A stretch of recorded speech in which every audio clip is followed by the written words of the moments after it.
This is INC Now. Right now, investigators are in the middle of the autopsy for 9-year-old Aliana Lemon, whose remains were found last night, as a family friend who was babysitting her appears in court, charged with her murder. Good afternoon, I'm Corinne Rose. We begin our team coverage of this developing and disturbing story with Max Resnick, who is standing by live at the Sheriff's Office at the Allen County Courthouse. We need to warn you, many of the details you will hear in the next few minutes are highly disturbing. Max, good afternoon. What happened when Mike Plumadore appeared in court this morning?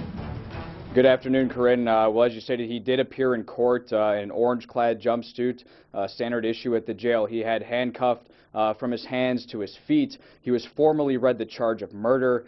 He was asked if he understood that charge. He simply replied, yes. The whole proceedings took only about a minute, and then we received the probable cause. And as you mentioned, Corinne, the details of this probable cause are extremely graphic, and we would advise that if any young children are around to please have them turn away.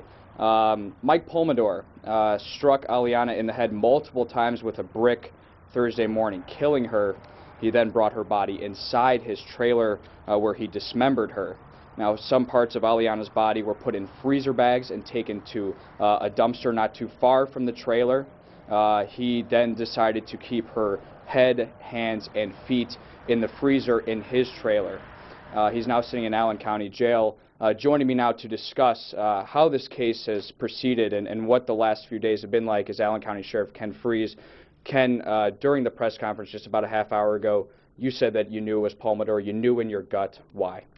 There were too many inconsistencies. You know, having done this job for 29 years, when you hear a story that just doesn't make sense, there's a reason it doesn't make sense. Usually it's because it's untruthful. And in listening to what happened that very night from his words, he was a prime suspect as far as I was concerned from the beginning. And our detectives did a great job focusing on that. He admitted to killing Aliana. What was it like interviewing him? What was his demeanor like both in your interviews and during the polygraph, which took place last night? Watching the detectives on the television while they were doing it, he was very factual. The detectives did an excellent job along with the FBI doing the interviews. He was just very factual about what involvement he had. Talk about the mindset of your officers when they see something as graphic and as horrific as this. What is going through their head? Because after all, they have families as well. Yeah, they have to focus on the job and deal with the emotions later, because they have a job to do. That's what this society pays them to do, is their job, and be professional about it. And it's difficult for them.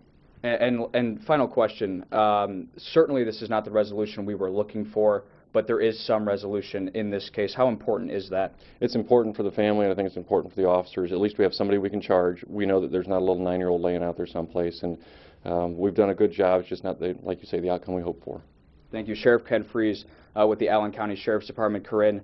And of course, we expect Mike Plumadore to be in court on Friday.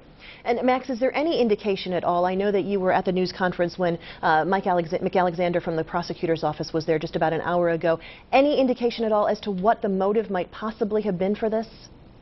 Yeah, that's something, of course, that was brought up. That was the very first question asked in that press conference, and the motive really cannot be discussed yet, of course, as they build their case, which begins on Friday. They said they will not be discussing any motive yet and not releasing one at this time. Okay, Max Resnick live at the Allen County Courthouse. Thanks so much for that. Appreciate it.